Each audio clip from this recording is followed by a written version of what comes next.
Et il faut avouer que le mystère de la piété est grand. Celui qui a été manifesté en chair, justifié en esprit,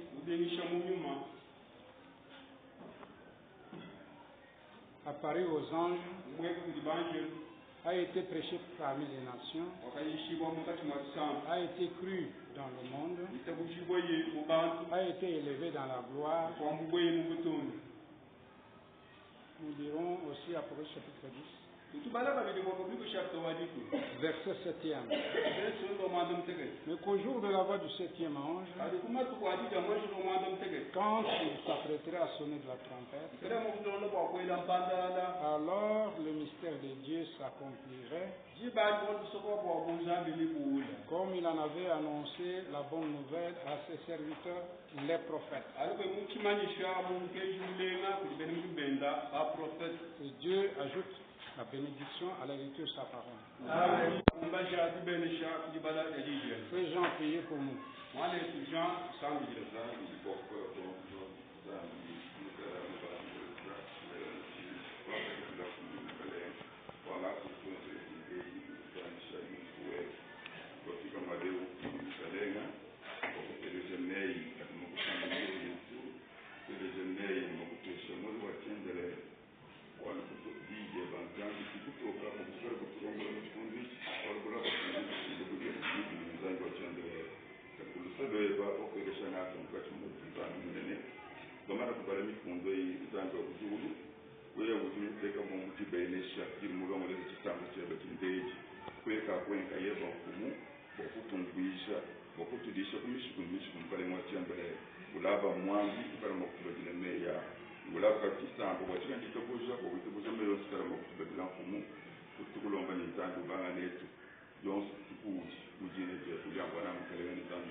déployé en 4 temps.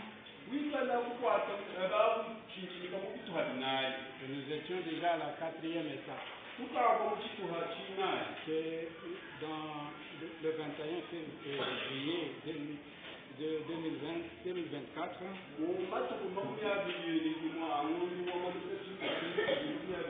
Nous étions en train de parler de la divinité dans notre temps. Nous avions terminé par dire, par lire Christ révélé dans sa propre parole. Au paragraphe 155, nous avons trouvé William Branham en train de parler de Luc 17:30.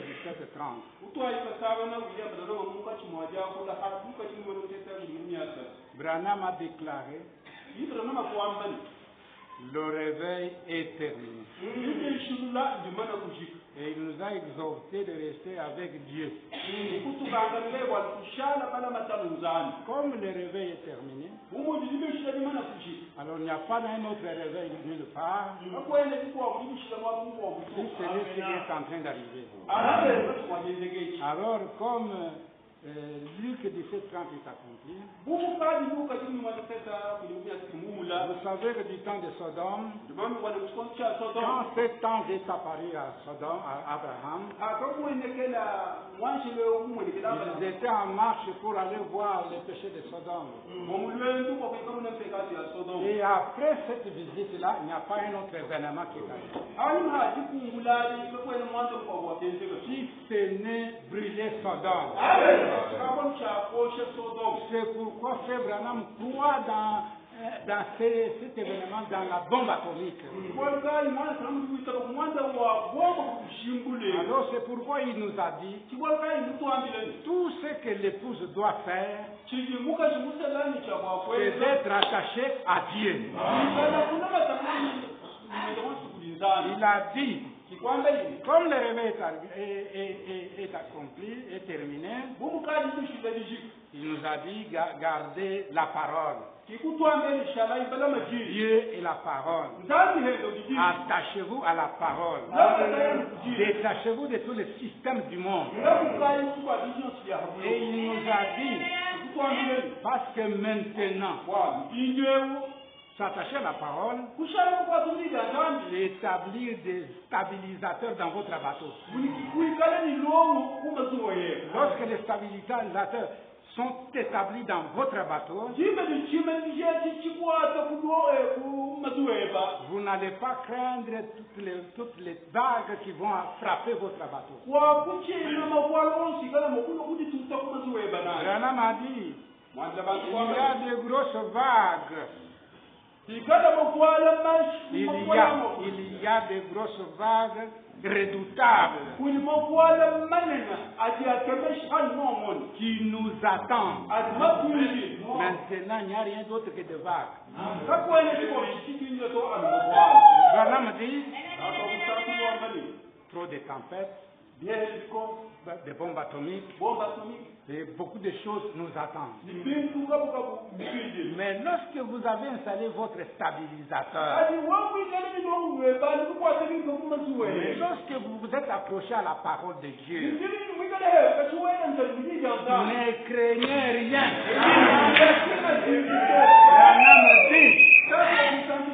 La mort, l'enterrement, quoi que ce soit, qui viendront pour frapper votre bateau, alors votre bateau va surmonter tout cela.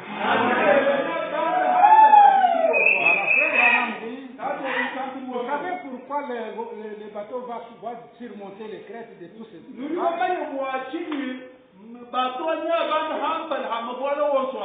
le bateau ne coulera pas. Il va surmonter toutes les vagues. Parce que notre capitaine, il appelle de l'autre côté. Alors nous répondrons à son appel. Vu que Vous soyez restés attachés à la parole. C'est le temps de revenir à tout ça que nous voulons terminer aujourd'hui. Alors nous commençons par Dieu confirmant sa parole. Dieu confirmant sa parole. Nous allons au paragraphe 35.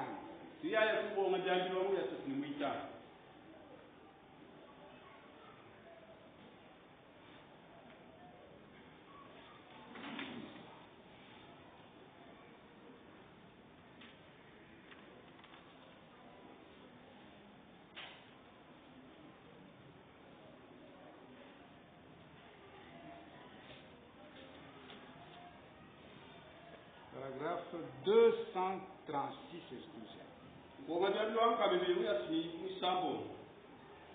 Rappelez-vous bien que celui qui parlait à Abraham et qui discernait les pensées de Sarah lorsqu'elle était dans la tente, ce n'était pas Jésus. Il dit,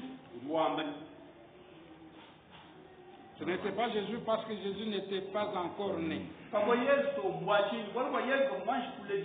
Mais c'était un homme, une chair humaine, qu'il a appelé Seigneur éternel. Cela nous montre. Jésus dit, comme il en fut au jour de Sodome, écoutez bien, comme il en fut au jour de Sodome, il en sera de même il en sera de même lors de l'avènement du Fils de l'homme. Lorsque le Fils de l'homme sera révélé, il ne s'agit plus d'une église. C'est l'épouse qui est appelée maintenant. Et l'appel de l'épouse retentira lorsque le Fils de l'homme descendra, viendra dans la chair humaine pour unir les deux ensemble. L'Église doit être la parole. C'est pourquoi il est attaché à la parole. Parce que l'Église doit être la parole. Alors Frère Branham dit, il est la parole, l'époux. Et les deux s'uniront. Et pour réaliser cela, la manifestation du Fils de l'homme doit se manifester. Ce n'est pas un pasteur. Comprenez-vous? Comprenez-vous ce que je veux dire?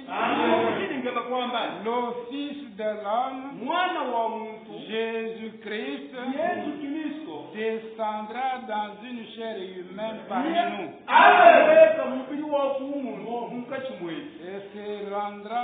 Et rendra sa parole si réelle qu'elle unira l'Église à lui-même.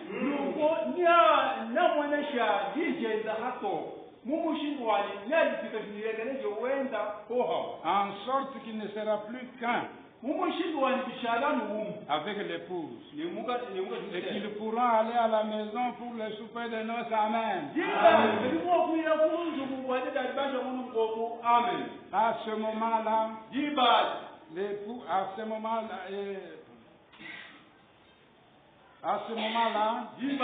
l'épouse est déjà unie à l'époux. Nous allons aux noces. Nous allons au souper de noces et non pas au mariage. Par l'enlèvement s'accomplit cette parole. C'est les noces de l'agneau, car les noces de l'agneau sont venues. Parce que son épouse s'est préparée. L'enlèvement sera le souper de noces. La parole s'unira aux personnes Ils ne seront plus qu'un, alors que se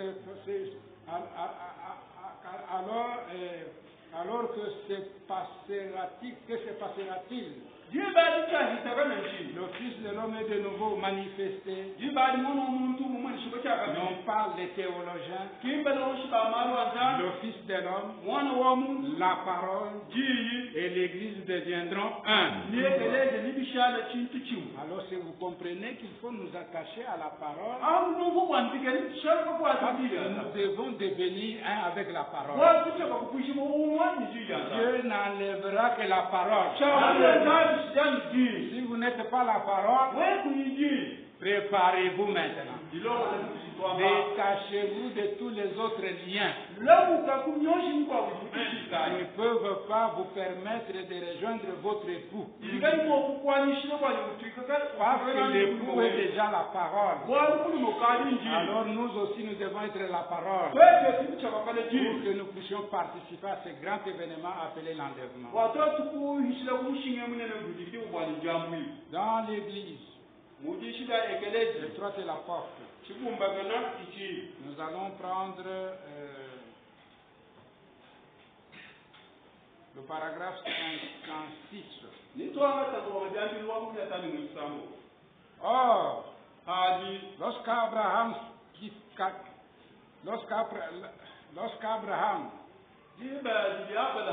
qu'ils appelaient leur père, a rencontré Dieu, il était aussi dans la chair. Parce qu'il a mangé de la viande de veau et du pain de maïs avec du beurre, et il but du lait en présence d'Abraham. Et pourtant il était Dieu. Abraham l'a reconnu comme étant Dieu. Et il l'a appelé Elohim, soit tout-puissant Jéhovah, un homme qui portait des vêtements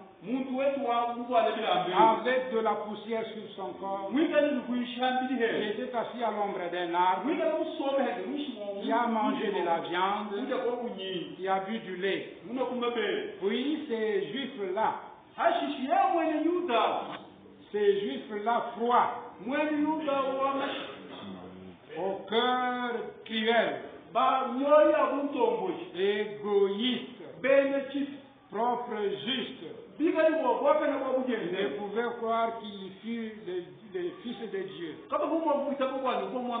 Et ils appelaient Abraham leur père.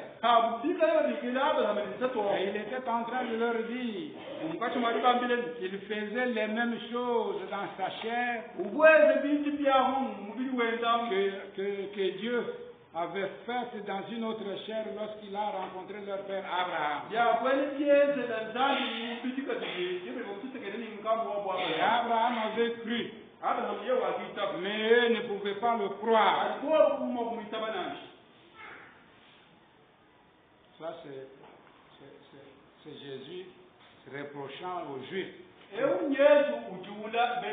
Les Juifs qui ne pouvaient pas reconnaître que il était en présence du Fils de Dieu. Lorsque nous prenons le paragraphe 73-75,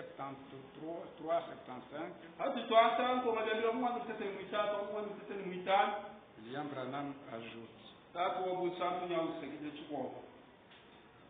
Et Jésus a dit, vous êtes dans l'erreur, au grand docteur en théologie, à une nation religieuse composée littéralement de millions de croyants.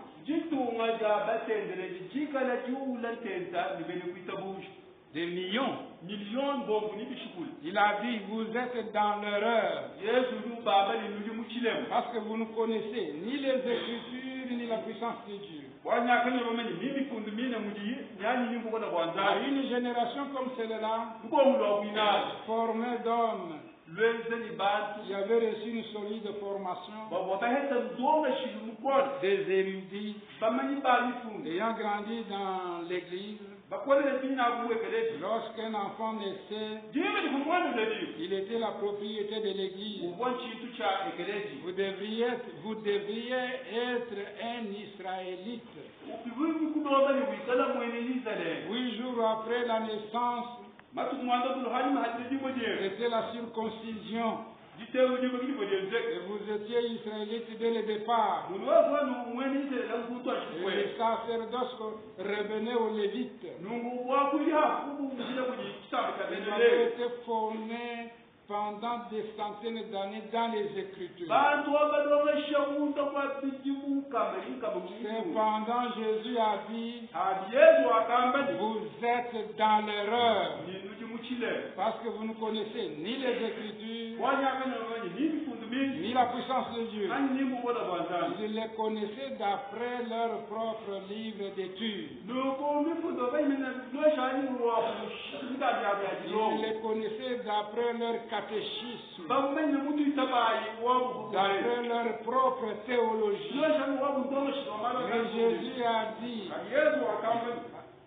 Mais Jésus a dit, vous ne connaissez pas les Écritures, et vous ne connaissez pas la puissance de Dieu non plus. Si vous aviez connu Abraham, vous m'auriez connu. Si vous aviez été des enfants d'Abraham,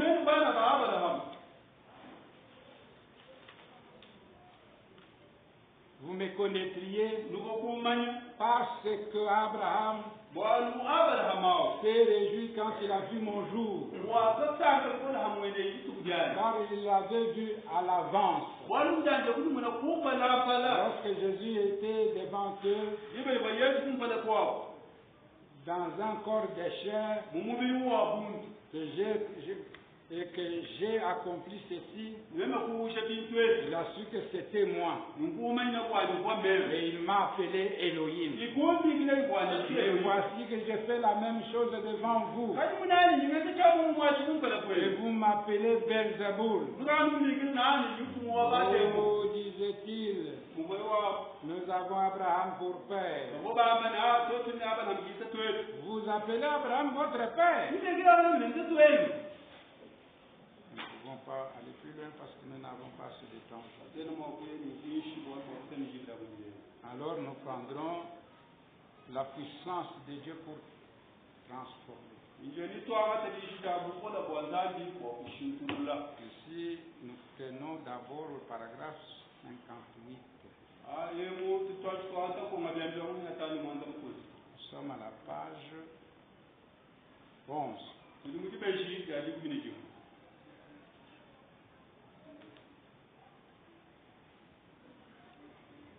Maintenant, ce grand créateur avait placé son fils créé. Donc, Abraham, son premier fils créé,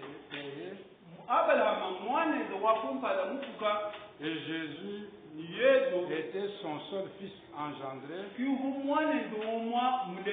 voyez, il était venu au monde par une femme. Mais Adam venait tout droit de la main de Dieu par la création. Vous comprenez déjà à ce niveau, Dieu n'a pas qu'un seul fils. Dieu a un fils créé qui était Adam. Dieu a un deuxième fils engendré qui était Jésus. Et Dieu a un troisième fils qui lui n'est ni engendré ni créé, mais lui est racheté. Abraham dit, Apocalypse chapitre 4,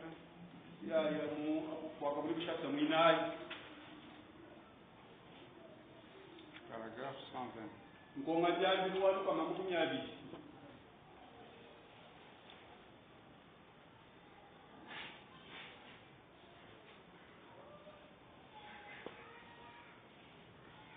Vous voyez, Jean avait quitté la terre à ce moment-là. Et Christ avait quitté la terre sous la forme du Saint-Esprit. Il était retourné de nouveau dans le corps. Et aujourd'hui, ce corps-là est comme un mémorial, comme un sacrifice. Nous abordons cela directement dans ce chapitre 1. Mais l'Esprit de Christ revient pour vivre dans l'Église, pour vivre en nous. Eh bien, aussitôt qu'il fit voir la fin de l'âge de son Église ici sur terre, il est monté au ciel et a dit, je te ferai voir ce qui arrivera après ceci, après les âges de l'Église. Il a dit, Jean, je ne te parlerai plus ici en bas. J'ai quitté là-bas. Je suis monté. Monte ici près de moi. Amen. Je te ferai voir ce qui va arriver dans la suite. Oh là là. Oh, ravi dans la vision. Ravi dans la gloire. Ça c'était Apocalypse chapitre 4. Un témoignage en main. Paragraphe 176.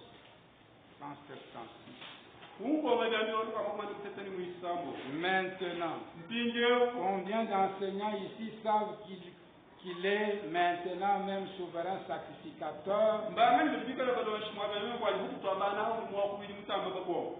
qui peut compatir à nos infimités. L'Assemblée dit Amen. Eh bien, il est le même hier, aujourd'hui, éternellement. Il est le même souverain sacrificateur. Alors il agira de la même façon. Son corps est sur le trône. Combien savent cela? Amen. Le corps de Jésus est sur le trône de Dieu. Mais il se sert de notre corps pour se manifester. Exactement comme il a promis de le faire. Les œuvres que je fais, vous les ferez aussi. Je vais vous demander de rester assis tranquille. Soyez respectueux. Veillez et priez.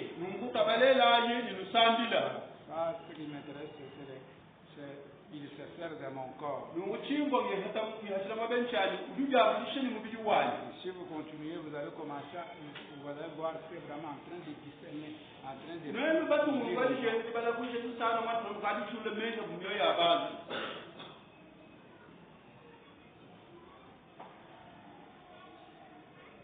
Debout dans la brèche.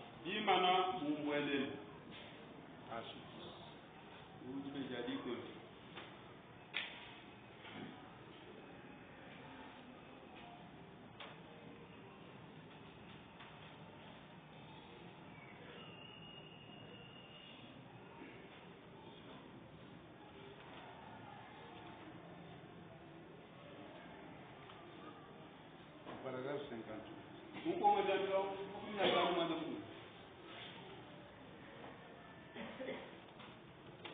Quand Jésus était sur la terre, il dit qu'il était Dieu. Il dit avant qu'Abraham fût, je suis. Et le Jésus était la colonne de feu qui était dans le buisson ardent. Et qui parla à Moïse autrefois. Je pense que c'était bien, n'est-ce pas? C'était bien cela, n'est-ce pas? N'est-ce pas, frère Vaille? Il dit aussi, je viens de Dieu et je m'en vais à Dieu. Et lorsqu'il fut crucifié et qu'il mourut, il ressuscita, monta dans les lieux très hauts, plaça son corps sur l'autel glorieux du Dieu éternel. Il est là présent pour toujours, pour agir à notre place, afin que l'on sache qu'il a payé notre dette des péchés. Et maintenant, il est revenu sur la terre sous la forme glorieuse de la colonne de feu.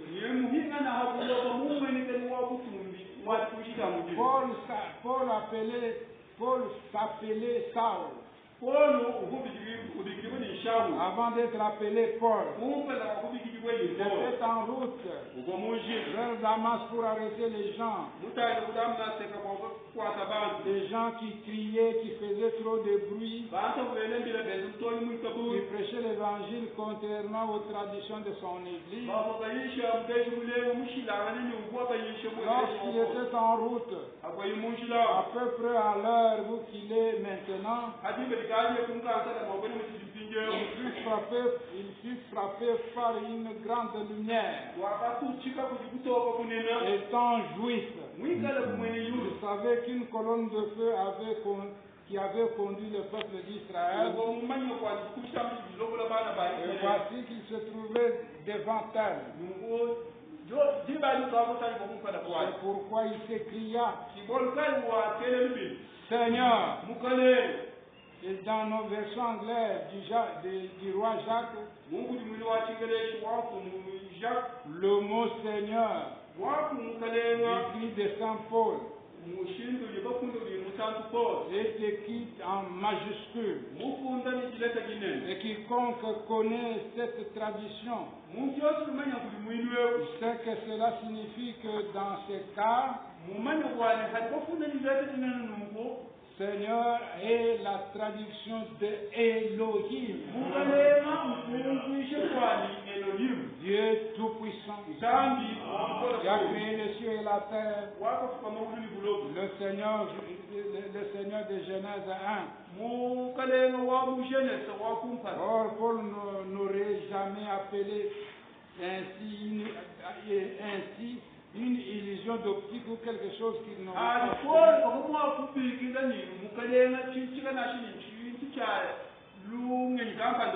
Car il était un homme instruit dans l'écriture. Il avait été instruit par Gamaliel, le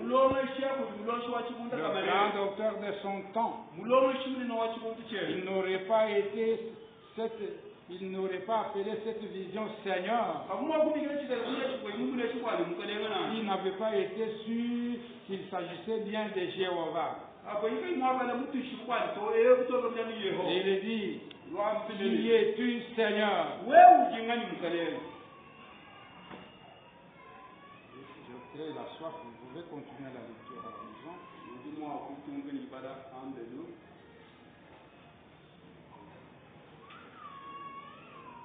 Maintenant, nous lirons Christ est révélé dans sa propre parole.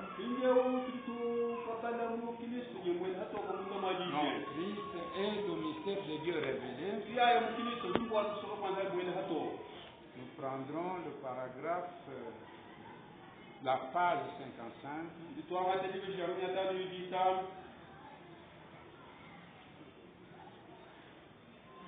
Nous lirons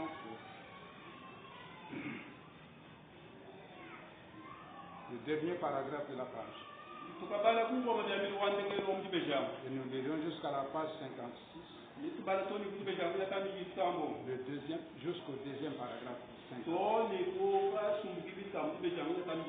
Il y avait là Paul qui circulait peut-être, qu'il disait,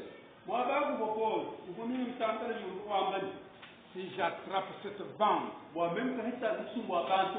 je les réduirai en miettes.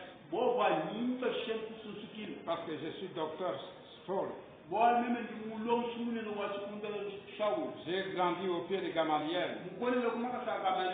Je viens de biblique Moody. Ou d'ailleurs, vous voyez, je suis un érudit.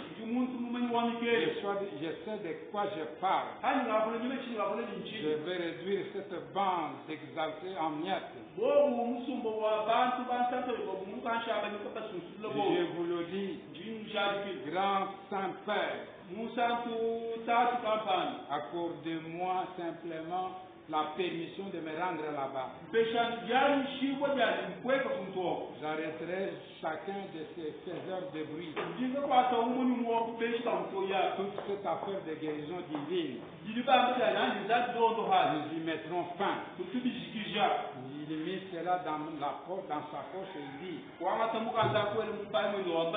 je vais. Et ce jour-là, oh là là, vers 11h du matin, une lumière resplendit devant lui. Et puis il tomba par terre. Pourquoi? Il était une semence prédestinée. Dieu dit, je l'ai choisi, oui. Je vais lui montrer quel grand tourment il va souffrir à cause de mon nom. Je l'enverrai auprès des gentils. Je l'humilierai de toutes les façons possibles. Et pourtant il portera mon nom.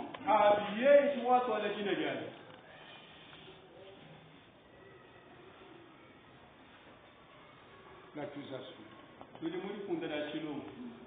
Accusation, page 31.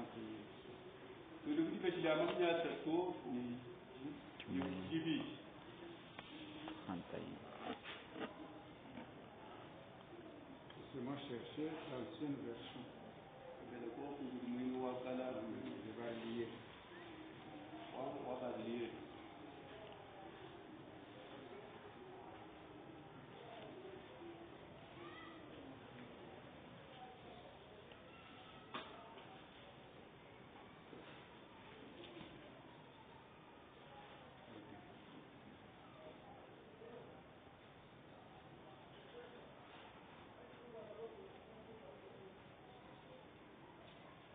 L'accusation, nous sommes à la page 31,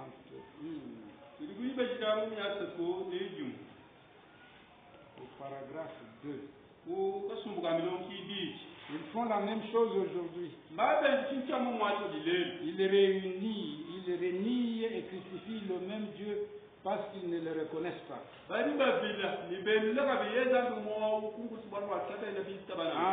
En refusant de reconnaître les choses qu'ils font aujourd'hui. Ils ne crucifient pas réellement le Christ à nouveau, mais ils blasphèment contre le Saint-Esprit. Comment peuvent-ils blasphémer contre le Saint-Esprit? Comment aurait-il pu le blasphémer au temps de Jésus? Eh bien, il ne le pouvait pas, car le Saint-Esprit n'était pas encore venu. Ils appelaient Jésus Belzéboul parce qu'il pouvait dévoiler les secrets de leur cœur. Il disait, c'est un démon. Autrement dit, c'est un diseur de bonne aventure. C'est ainsi qu'il fait ces choses, en disant la bonne aventure. Il n'est rien d'autre qu'un démon. Voyez-vous, il n'avait plus eu de prophète depuis 400 ans. Ils en avait perdu l'habitude. Ils n'avaient plus que leur loi. Alors il disait, c'est Belzéboul. Jésus dit, je vous pardonne. Mais lorsque le Saint-Esprit sera venu, si vous prononcez une parole contre lui, il ne vous sera jamais pardonné. Pensez-y, il ne peut y avoir de pardon d'aucune sorte. Quand vous blasphémez l'Esprit de Dieu, la parole de Dieu qui a été confirmée par l'Esprit, la parole dit et l'Esprit la confirme. La parole dit et l'Esprit la confirme. La déclarant chose impure, vous avez franchi la ligne entre la grâce et le jugement. Alors il n'y a plus de pardon possible. C'est la raison pour laquelle j'accuse cette génération d'être coupable de crucifixion, de blasphémer le Fils de Dieu manifesté.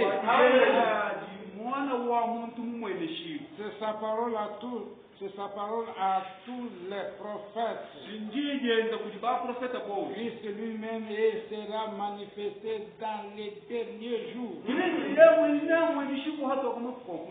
en sera comme il en fut au jour de Noé, au jour de Sodome. Certains blasphèment. Ils crucifient à nouveau le Fils de Dieu pour le peuple. Il est la parole confirmée. Aucune parole prononcée contre la parole confirmée ne sera jamais pardonnée. Alors, qu'allez-vous faire? De quel côté serez-vous? Ils sont condamnés. Ils n'attendent que le jour où la colère de Dieu se déversera sur eux et les anéantira. La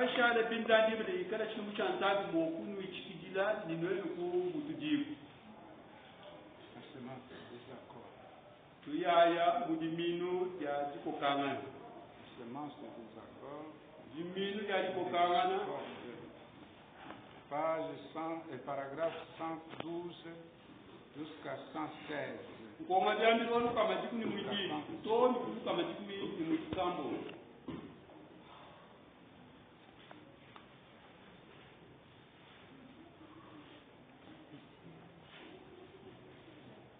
Mais maintenant, ne voyez-vous pas que la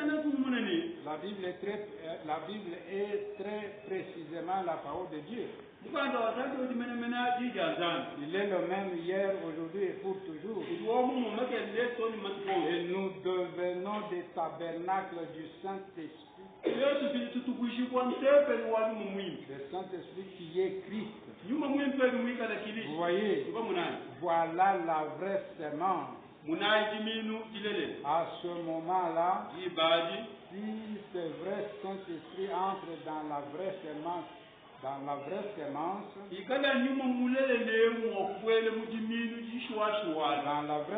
de la parole, il ne faut pas en prendre seulement une partie, parce que le diable utilise cela. Il faut que vous la preniez toute. Voyez-vous, chaque parole, en effet, ce n'est pas Dieu à moitié, il est tout Dieu. Voyez, voilà ce qui se produit.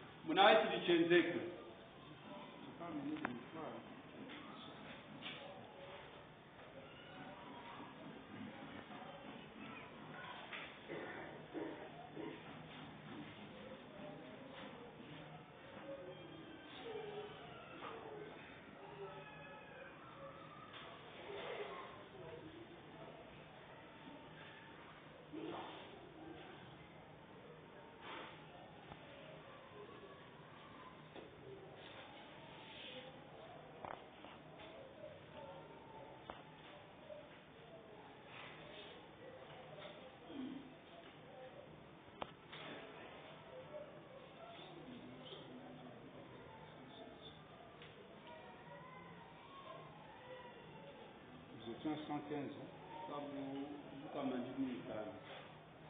Oui. Il a parlé aux Juifs. Il a dit à Philippe, quand il lui a amené Nathanaël, il lui a dit où il était. Il a dit, je l'ai vu quand il était sous l'arbre. Il a dit à André, lui avait amené Pierre. Il lui a dit, ton nom est Simon. Dorénavant, tu seras appelé Pierre. Il a dit, tu es le fils de Jonas. Voyez, or ceux-là, c'était tous des Juifs. Des Juifs.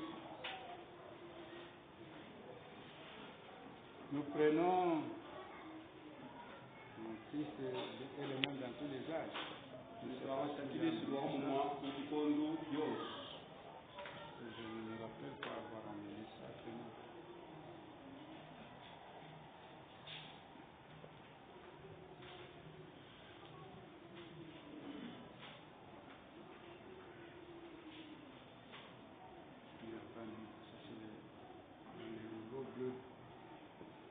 Alors nous sortons. La fête des trompettes.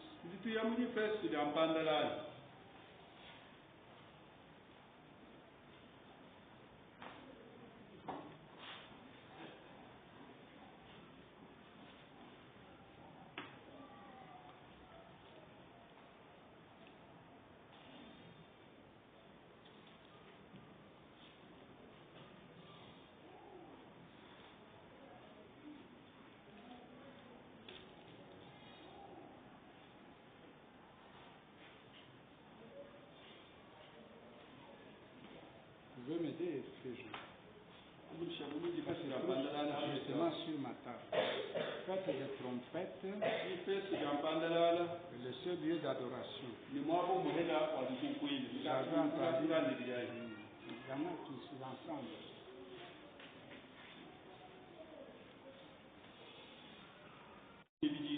Un corps qu'il a créé, c'est Adam. Il y a un corps qu'il a engendré, c'est Jésus. Un troisième corps, après être enlevé, il est allé placer son corps. Vous avez laissé un troisième? Non, ça va. La fête des trompettes. Nous utilisons 215.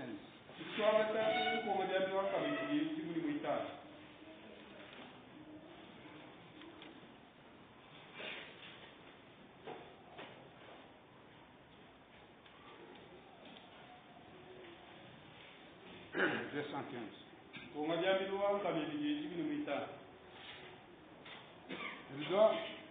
Elle doit aller où?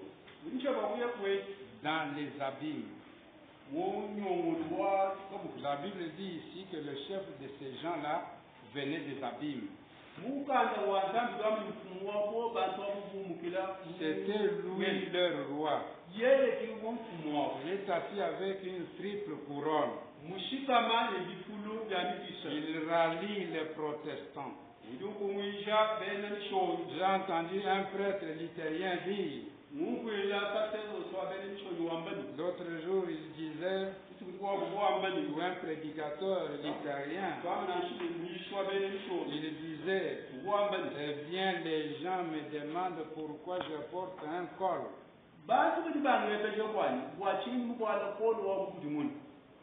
Comment va-t-on me différencier? Étais-je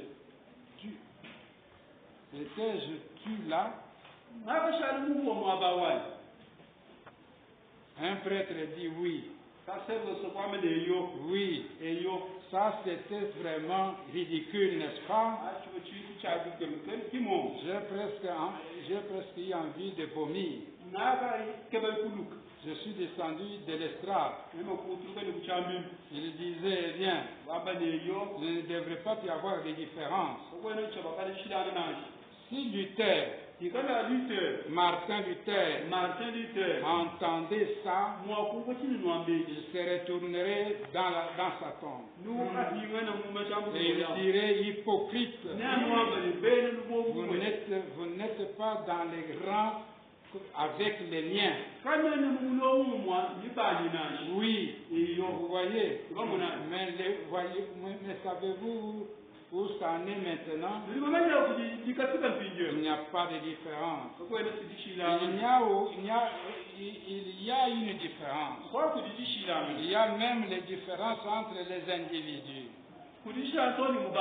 Dieu a dit, mettez-moi à part Paul et Barnabas. C'est exact. Pour l'œuvre, mettez à part Dieu et quelqu'un qui met à part, pas quelqu'un qui mélange. Eh bien, aujourd'hui, il va leur permettre de porter des maillots de bain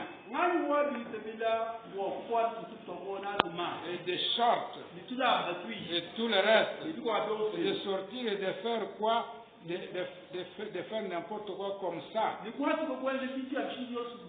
Mais Dieu a dit, mettez-moi à part, séparez-vous du monde. Dans l'Apocalypse, non. Donc comprenez que Dieu c'est un séparatiste. Le seul lieu d'adoration. Paragraphe 42.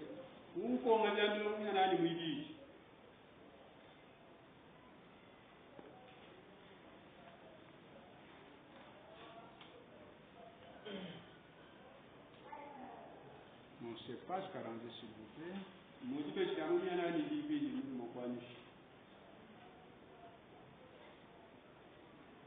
Paragraphe 251.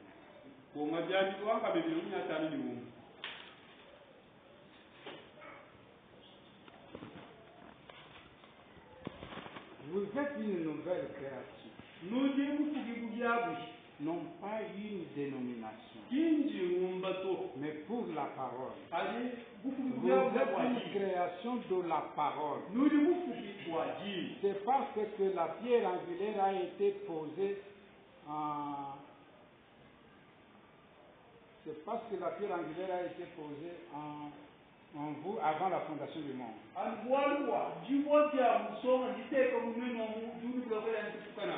pierre angulaire a été placée en vous avant la fondation du monde. Et vous êtes prédestinés à être des fils et des filles de Dieu.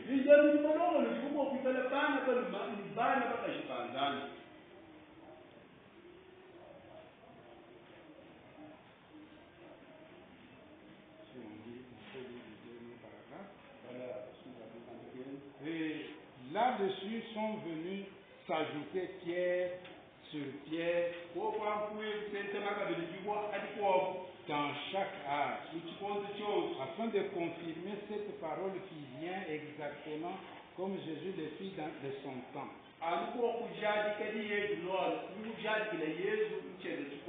Qui est la pierre de fête. La pierre de fête de tout l'édifice. En lui se trouvait chaque âge. En Jésus, il y avait Moïse.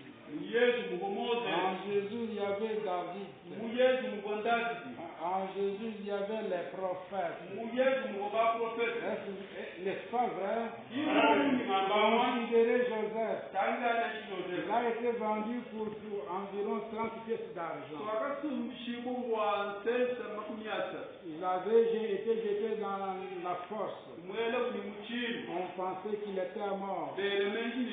Il fut ensuite retiré de la fosse. Il s'est assis à la droite de Pharaon. Comme tout cela correspond exactement. Joseph était en Jésus.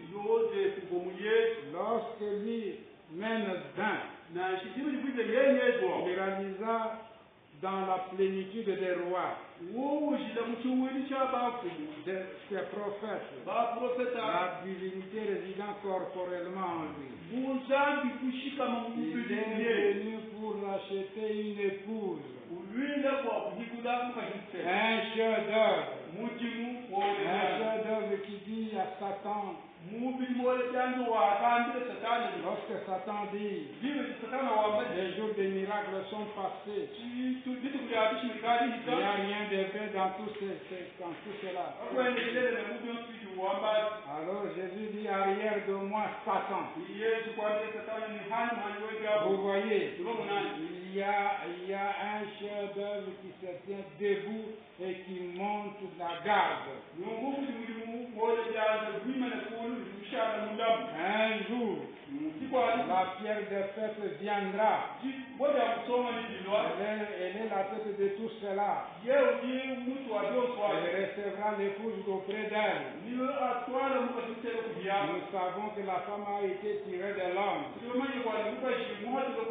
Elle est une partie de lui. Les gènes de l'homme sont dans la femme.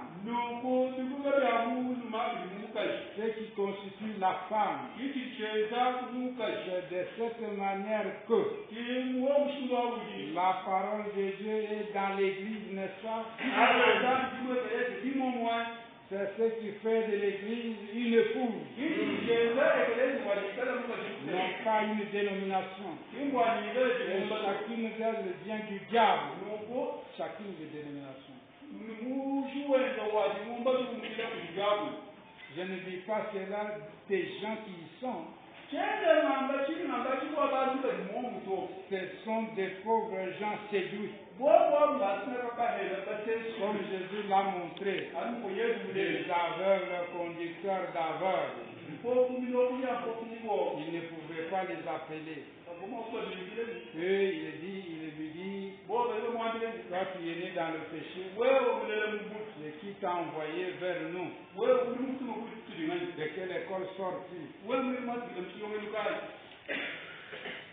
Jésus leur dit, si vous connaissiez Moïse, vous me connaîtriez aussi. Parce que Moïse a écrit au sujet de Jésus dans les 5 livres. Le Seigneur votre Dieu vous enverra un homme comme moi et pour vous donner la parole. Ça sera un prophète comme moi. Celui qui n'écoutera pas ce prophète sera retranché du peuple. Amen.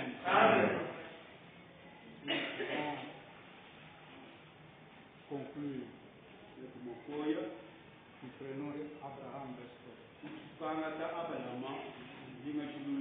Abraham Restauré, nous sommes à la page 27.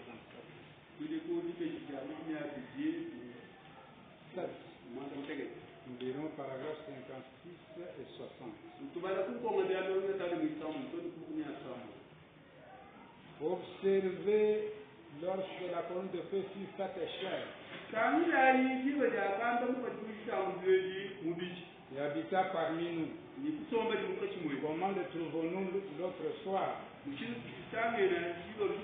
fit-il? Comment le reconnurent-ils? Par le discernement des pensées du cœur. Ils reconnurent que c'était là le prophète dont Moïse avait parlé. Il déclara être cela. Il reconnut que c'était de cette façon-là qu'il était. Et maintenant, il a de nouveau tourné les dos à cela. Le saviez-vous? Oh non, frère Branham. Oh oui, il l'a fait. Il dit, lorsqu'il était sur la terre, il dit, je suis venu de Dieu, je m'en vais à Dieu. Est-ce vrai? Après sa mort, son ensevelissement, sa résurrection et son ascension, sur le départ, c'était un jour en route pour Damas, pour jeter en prison des gens qui adoraient. Et tout à coup, une grande lumière jaillit devant lui. Et il tomba à terre. Cette grande lumière était si vive qu'elle avait déjà les yeux de Saul. Il devint aveugle pour 20 ans. Et il dit, Saul, pourquoi me persécutes-tu? Il dit, qui es-tu, Seigneur? Il dit, je suis Jésus. Il était retourné à la colonne de feu. Ils ont pris la photo de cela. Juste avec nous. L'église pentecôtiste, alléluia. Maintenant, est-ce le même esprit? Est-ce la même colonne de feu? Georges Laxi, le chef du bureau fédéral d'investigation pour les empreintes digitales et des documents. Il a son document qu'il a écrit. Il y a son document qu'il a écrit à ce sujet.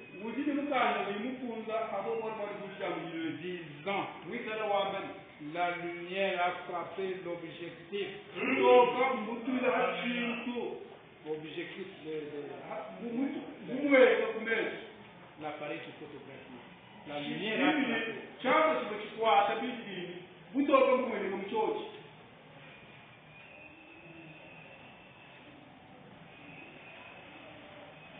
Il a dit, il n'y a point de psychologie à ce sujet. Parce que cette œil mécanique de l'appareil ne prendra pas de la psychologie. Il a frappé l'objectif. On en a pris une autre ici. À l'autre endroit. On l'a photographié en Suisse et en Allemagne. Ils voulaient savoir si leur photo produirait cela. Des grands appareils photographiques sortis. Je me tenais là, j'ai dit certainement, si Dieu veut bien le permettre, voilà que j'ai sorti de là. Alors, ils étaient en train de parler. Et je dis maintenant, et là vient, et cet Allemand, maintenant juste là, faisant tourner ces photos, les prenant, lorsqu'il y prit, cela montrait le Saint-Esprit en train de descendre, montrant lorsque cela, il montra l'homme là-bas avec son col roulé. Je lui dis, par l'esprit, vous vous tenez là comme un prêtre, mais vous n'êtes pas un prêtre. Vous n'êtes pas un Allemand. Et je dis, vous êtes un Italien. Vous êtes un leader de 20 000 communistes. Vous avez réussi à former un parti. Vous avez un orphelinat là-bas dans les montagnes. Vous avez pris votre déjeuner parce que vous avez un trouble gastrique. Ainsi dit le Seigneur. Et j'ai dit, prenez votre déjeuner. Jésus-Christ vous guérit. Il s'assit là, il s'est mis à manger de toutes ses forces en train de pleurer. Il prit la photo du Saint-Esprit en train de descendre. Et lorsqu'il montait, lorsqu'il loignait, et lorsqu'il s'en allait, juste un grand jour, tenant là, ce n'était pas de la psychologie. Et vous tellement loin de Dieu, mon frère. Ce n'est pas de la psychologie. L'appareil photographique connaît mieux que vous à ce sujet. Et maintenant, est-ce le Saint-Esprit? Eh bien, si cela fait les mêmes œuvres que Jésus-Christ, si c'est le même esprit qui était sur lui, alors vous pouvez reposer dans l'assurance. Vous qui croyez en Dieu, qui croyez que vous avez le Saint-Esprit, et que c'est le même Saint-Esprit lorsqu'il fait la même chose qu'il fit alors lorsqu'il était sur un véritable Fils de Dieu.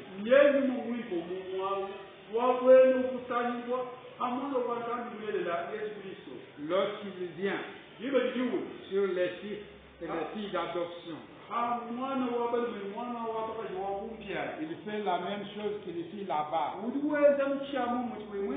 Si je vous disais que vous avez l'esprit de John Dillinger, vous vous attendriez à ce que je porte des grands revolvers, que j'avais son esprit. J'avais l'esprit d'un artiste. Vous vous attendriez à ce que je prenne des portraits des vagues là-bas dehors.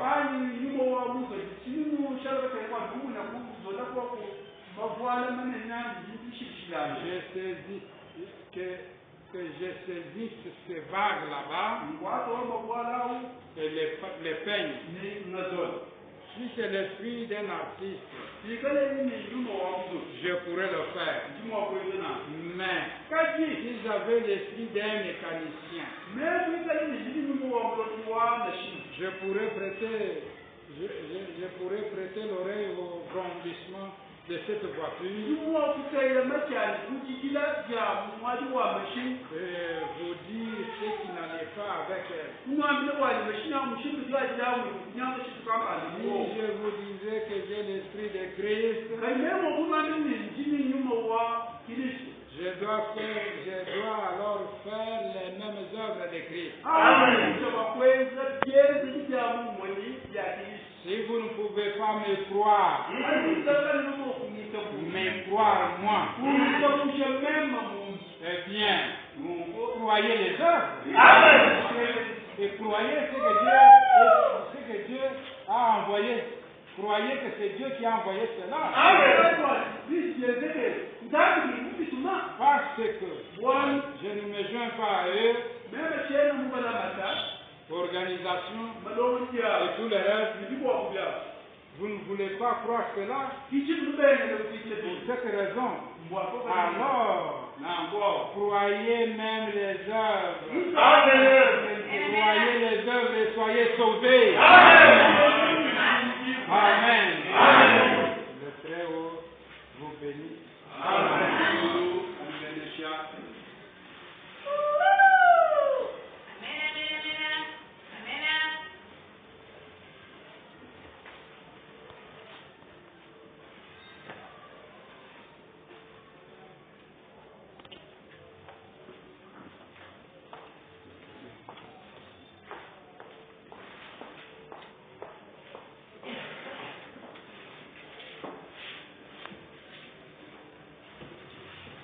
Nasıl bir dilenzen